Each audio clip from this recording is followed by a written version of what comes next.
ខ្ញុំអ្នកកាន់អ្នកចាក់តែរៀនទី12ទៅទូសញ្ញាបត្រអ្នកគុំធ្វើមុខញីខ្ញុំរលុកប្រឡាក់ធ្វើនៅ BMC យប់នេះដល់សាប៊ូហើយកន្លងថ្នាក់ទី12បើមិនអេកូ B do for family ម៉ាក់សុំមើលមុខនេះសញ្ញាបត្រថ្នាក់ទី12យប់កណ្ដាលអាត្រៀតពូម៉ាក់ខ្ញុំវាឆ្លៀតទេហៅខ្ញុំទៅក្រៅធ្វើអ្នកលេងតទៀតមុខមកខ្ញុំវាធំខ្លាចពីចោលមកសៀតរោគកំមិតអត់ឃើញខឹងចិត្តតតកាសៀវ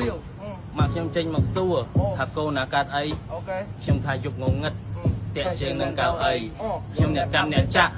តែរៀនទី12ទៅទទួលសញ្ញាបត្រអ្នកខ្ញុំធ្វើមុខញីខ្ញុំរលុកប្រឡាក់ធ្វើនៅ BMC យប់នេះដល់សាប៊ូតែប្រឡងថ្នាក់ទី12អូខេត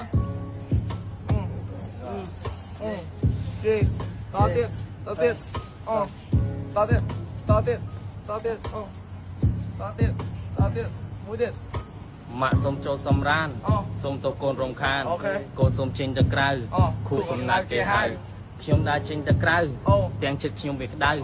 ទូខ្ញុំដៃទៅទេសួរឲ្យអស់ខោអាវលុយនៅក្នុងខោប៉ៅរាប់ចេញទៅ10000ទិញបារីមកញ្ចប់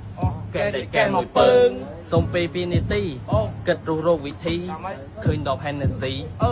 នេះហើយវិធីខ្ញុំអ្នកកាត់អ្នកចាក់តែរៀនទី12ទៅទទួលសញ្ញាបត្រអ្នកខ្ញុំធ្វើមុខញីខ្ញុំរលុកប្រឡាក់ធ្វើនៅ BMC យប់នេះដល់សាប៊ូតែឡងដល់ទី12ខ្ញុំស្រវាយយក10វាយអត់ចំគោលដៅខ្ញុំក្រវ៉ាន់ម្ដងទៀតវាយត្រូវក្បាលសត្រូវឈាមវាពណ៌ខ្មៅពេលនឹងយប់ជ្រៅគ្នាខ្ញុំមិនច្រើនចង់ដឹងសាកមើលទៅថាបាយឬមិនបាយថាត្រូវឬមិនត្រូវដល់ទៀតយេខ្ញុំអ្នកកម្មអ្នកចាក់តែរៀនទី12ទៅទទួលសញ្ញាបត្រអ្នកខ្ញុំធ្វើមុខញីខ្ញុំប្រឡុកប្រឡាក់ធ្វើនៅ BMC